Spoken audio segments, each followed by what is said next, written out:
वालेकुम क्लास 9। सो आज हम अपने फिजिक्स का चैप्टर नंबर 4 का नेक्स्ट टॉपिक करने जा रहे हैं, that is moment of force. इसको इंग्लिश में भी यही बोलते हैं एंड उर्दू में भी इसका सेम ही है, जस्ट उसने उसको उर्दू स्क्रिप्ट में लिखा हुआ है। अब मोमेंट ऑफ फोर्स को बेटे टार्क भी कहा जाता है और इसको सिंपल मूवमेंट भी कहा जाता है, इसमें आपने कंफ्यूज नहीं होना।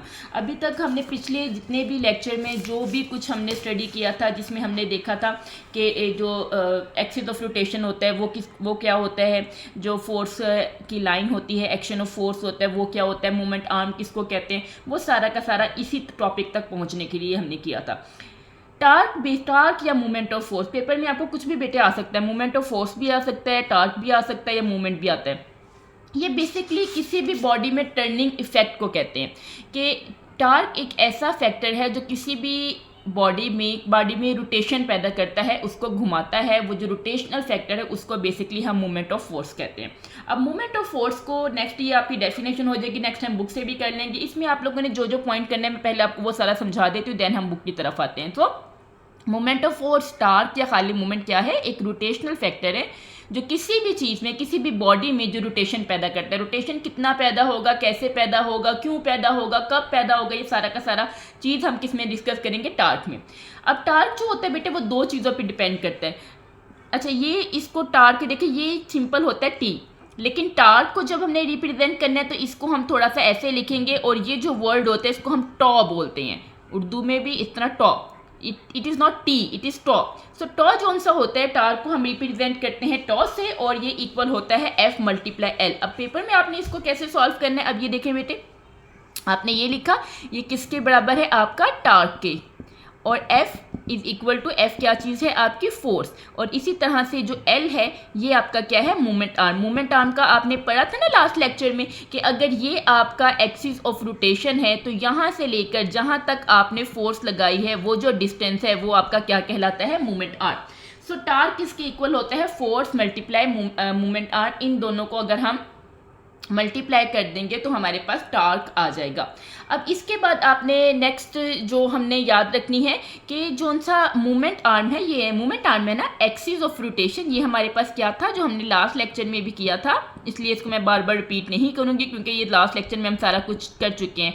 एक्सिस ऑफ रोटेशन से फोर्स तक का जो डिस्टेंस था उसको हमने क्या बोला था, मूवमेंट आर्म। अब याद रखिएगा बेटे, देखें ज़रा, अगर ये हमारे पास मूवमेंट आर्म है, इसको मैं नेक्स्ट करती हूँ, ये देखिए, ये हमारे पास क्या है, मूवमेंट आर्म, और यहाँ पर हम उसकी फोर्स लगा रहे हैं, तो इनके दरमियान कौन सा एंगल बन रहा है, 90 का। और बेसिकली हमारे पास 90 का ही एंगल होना चाहिए। अगर ये एंगल, अगर आपने फोर्स इधर को लगा रहे हैं या फोर्स इधर को लग रही, 90 का एंगल नहीं बन रहा, तो देन हम उस पर एक्सिस अप्लाई करेंगे, वो एक नेक्स्ट इसी के अंदर टॉपिक है। लेकिन पहले हम इसको समझेंगे कि हमेशा टॉर्क के लिए क्या होना चाहिए कि मूवमेंट आर्म और फोर्स एक दूसरे पर परपेंडिकुलर होनी चाहिए। परपेंडिकुलर का मतलब क्या है कि इनका आपस का जो एंगल है वो 90 का होना चाहिए। लेकिन अगर फोर्स इसी जगह पे लग रही है जिस जगह पर मूवमेंट आर्म है, मूवमेंट आर्म भी ये है और फोर्स भी इधर को लग रही है, अब देखो इनके दरमियान तो बेटा कोई एंगल ही नहीं बन रहा, दोनों बिल्कुल सीधे हैं, ये मूवमेंट आर्म और यही फोर्स, तो ऐसी सूरत में हमारे पास टार्क 0 होगा, आप उस चीज़ को घुमा नहीं सकते।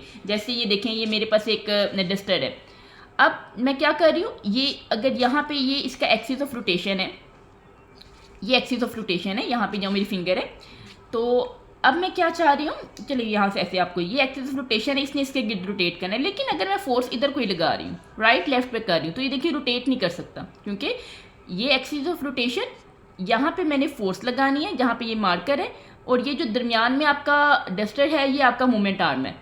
अगर मैं इसी तरह से फोर्स लगा रही हूँ, इधर वो खींच रही हूँ, तो ये राइट लेफ्ट तो मूव करेगा लेकिन ये रोटेट नहीं करेगा। लेकिन अगर मैं फोर्स इस तरह से लगा रही हूँ, ये मूवमेंट आर्म हो गया, ये एक्सिस ऑफ रोटेशन हो गया, और मैं फोर्स इस तरह इधर को ऊपर को या नीचे को लगा रही हूँ 90 के एंगल पे, तो ये देखो ये रोटेट करेगा, ये इसके इर्द गिर्द रोटेट कर सकता है। सो फोर्स और मूवमेंट आर्म के दरमियान अगर 90 का एंगल है तो वो रोटेट करेगा। लेकिन अगर फोर्स और मूवमेंट आर्म, जैसे ये है, मार्कर हमारी फोर्स है और डस्टर हमारा मूवमेंट आर्म है, दोनों एक ही लाइन में है, एक ही एक्सिस पे है, तो रोटेशन नहीं होगी, टार्क नहीं होगा। एक तो ये चीज़ आपने क्लियर कर लेनी। उसके बाद अगली चीज़ जो आपने करनी है, टार्क के बेटे 2 टाइप्स होती हैं, एक को हम बोलते हैं क्लॉकवाइज टार्क, और अदर जो दूसरे वाला होता है उसको हम क्या बोलते हैं, एंटी क्लॉकवाइज। अब ये क्या होता है, बेसिकली जो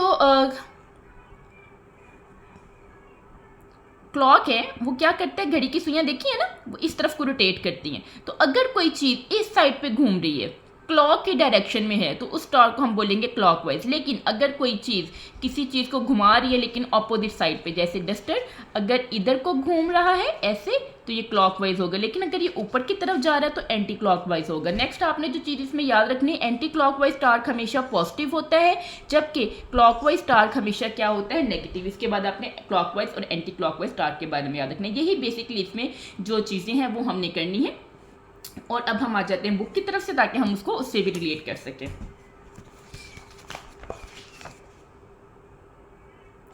जी, तो ये हम बुक में आ गए हैं। तो सबसे पहले हमने इसकी डेफिनेशन कर लेनी है। ये देखिए एक डेफिनेशन ऊपर दे, किसी फोर्स को घुमाने के असर की पैमाइश, यानी कि वो कितना घूम रहा है, कितना उसमें रोटेशन आती है, उसका मूवमेंट ऑफ फोर्स या टार्क कहते हैं। अगर हम डेफिनेशन के लिहाज से करें, किसी फोर्स का मूवमेंट या टार्क, फोर्स और उसके मूवमेंट आर्म, जिसको मैंने आपको पहले डिफाइन कर दिया था फार्मूला की, यहाँ पे आपने डेफिनेशन की हेडिंग दी। डेफिनेशन बेटे आपने दोनों लिखनी है, 1 वाली भी लिखनी है, 2 वाली भी लिखनी है, क्योंकि 1 वाली उसके घुमाने के फैक्टर के लिहाज से और जो 2 वाली है वो उसके फार्मूला के लिहाज से है। तो फार्मूला में क्या है जी, टार्क इसके इज इक्वल टू होता है फोर्स मल्टीप्लाई मोमेंट आर्म, और टार्क को हम इससे टॉ से रिप्रेजेंट करते हैं, जबकि एफ क्या है फोर्स और एल क्या है मोमेंट आर्म। यहाँ पर एक डायग्राम भी बेटे दी हुई है, ये देखो, ये आपका एक्सिस ऑफ रोटेशन है जिसके इर्द गिर्द घूमना है। यहाँ पर आपकी फोर्स लग रही है जैसे मैंने समझाया था आपको, और ये क्या है moment arm. Axis of rotation से फोर्स तक का फासला मोमेंट आर्म जिसको एल से किया है। अच्छा, अब ये क्या होता है, यहाँ पर जब भी कोई चीज़ रोटेट करती है तो वो किस में रोटेट करेगी, दायरे में, एक सर्कल में रोटेट कर रही है। तो सर्कल से लेके ये बेसिकली जो मोमेंट आर्म है वो सर्कल के सेंटर से लेकर एक साइड तक का डिस्टेंस है। इसी वजह से मोमेंट आर्म को हम उसके रेडियस के इक्वल भी कर सकते हैं। यही वजह है कि ये देखिए ना, L is equal to R. R का मतलब क्या होता है, सर्कल का रेडियस। ये सर्कल कौन सा, जिसमें वो बॉडी रोटेट करेगी, जिसमें टार्क क्रिएट हो रहा है। अच्छा जी, नेक्स्ट देखिए, फोर्स एफ के अमल करने वाली लाइन आर पर परपेंडिकुलर या अमूद है। आर ये वाला, इस चीज़ की बात करें, ये फोर्स है, ये है, और अमूद यानी कि 90 के एंगल बना रही है। इसलिए मोमेंट आर्म को हम क्या कहेंगे कि एल किसके इक्वल टू है, आर। अब यहाँ से एक और क्वेश्चन है, शॉर्ट क्वेश्चन बन रहा है, मैंने इसको निशान भी लगवा दिया है आपको, यहाँ आपने इस तरह लिखना है। अगर फोर्स के अमल करने वाली लाइन एक्सिस ऑफ रोटेशन में से गुजरे तो फोर्स का टार्क 0 होगा, क्योंकि उसका मोमेंट आर्म क्या हो जाता है, 0। यानी कि जैसे मैंने आपको बताया, अब अभी ये जो फोर्स लग रही है ऊपर या नीचे तो 90 का एंगल है, लेकिन अगर फोर्स भी इधर ही लगे, ठीक है, फोर्स भी इसी पॉइंट पे लगे या राइट और लेफ्ट हो, तो टार्क हमारे पास एंगल 0 हो रहा है, तो टार्क हमारे पास होगा ही नहीं, क्योंकि फोर्स अप्लाई नहीं हो रही।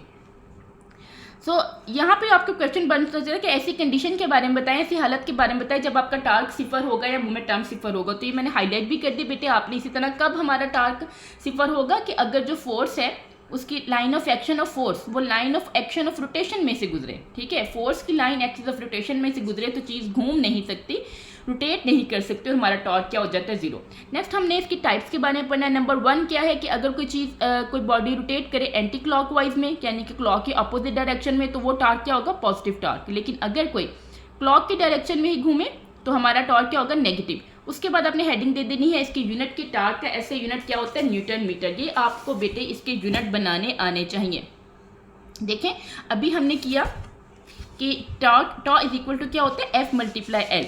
तो अगर हम देखें फोर्स का यूनिट क्या होता है, न्यूटन, जिसको हम एन से जाहिर करते हैं, और एल क्योंकि ये एक डिस्टेंस है तो डिस्टेंस का यूनिट हमेशा क्या होता है, मीटर। तो इस तरीके से हमारे पास टार्क का यूनिट क्या बन जाता है, newton metre, capital N and small M.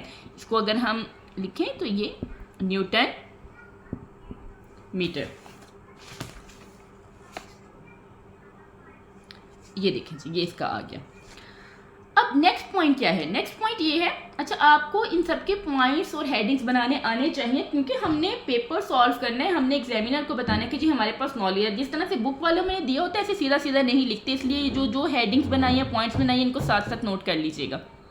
अब नेक्स्ट देखें, हमने कहा कि 90 का एंगल बना होना चाहिए, लेकिन अगर फोर्स किसी दूसरे एंगल पे लग रही है, 90 का एंगल नहीं बन रहा, तो ऐसी में हम कैसे कैलकुलेट करेंगे, ठीक है, इसको हम करेंगे डिस्कस।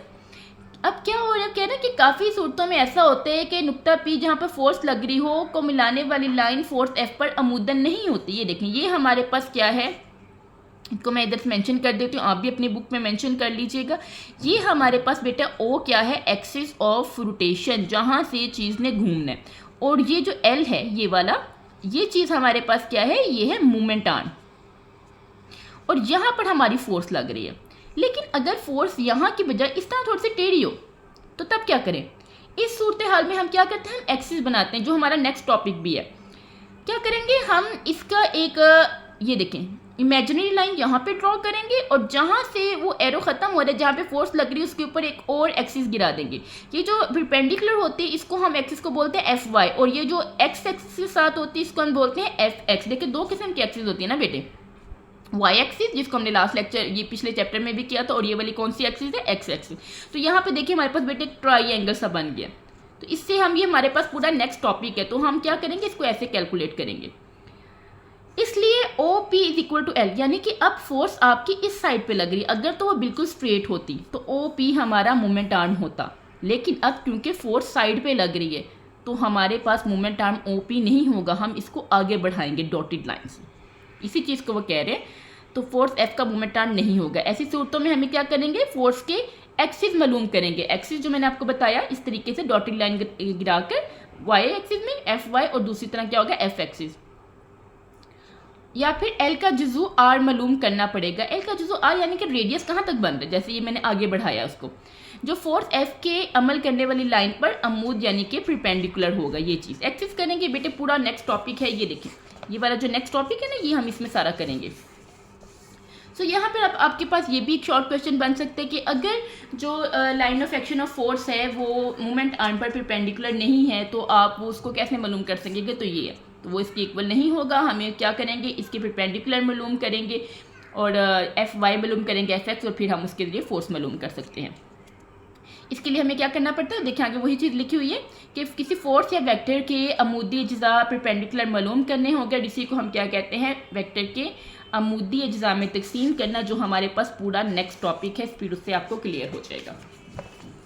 उसके बाद बेटे हम एक छोटा सा हमारे पास टॉपिक है कपल। कपल क्या होता है, जब किसी एक ही बॉडी पर दो टाइप की फोर्सेस लगी हों, बॉडी एक ही हो लेकिन टू टाइप्स की फोर्सेस लग रही हो, तो उसको हम क्या कहते हैं, कपल। होता ये भी टार्थिक टाइप है, क्योंकि ये भी चीज़ों को रोटेट कर रही होती है। जैसे ये डस्टर की बात है ना, अगर मैं ये देखें, एक इस हैंड से मैं इसको ऊपर को खींच रही और इस हैंड से मैं इसको नीचे को खींच रही, देखिए दो फोर्सेज हैं, एक इसको ऊपर को कर रहे हैं और एक इसको क्या कर रहे हैं, नीचे को।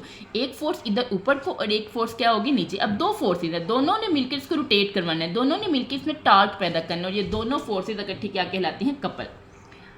सो कपल, ये देखिए एक बॉडी इन्होंने बनाई हुई है, ये इसका सेंटर पॉइंट है। जैसे अगर ये मेरे पास डस्टर था तो जो इसका ये एक सेंटर पॉइंट होगा, एक फोर्स इसको ऊपर की तरफ खींच रही है और एक फोर्स इसको क्या कर रही है, नीचे की तरफ खींच रही है।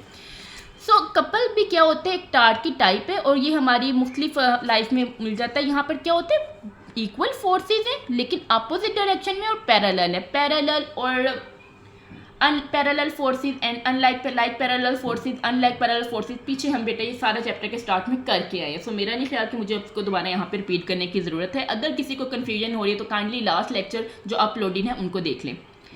अच्छा जी, जहाँ पर दो एक जैसी, मैं फिर भी बेटे मुझे कन्फ्यूजन रहती, पता नहीं आप भूल ना गए हो। ये देखें, ये वाला, ये लाइक और अनलाइक, इसको एक दफ़ा स्टडी कर लीजिएगा, वैसे आपको कर लेना चाहिए अभी तक।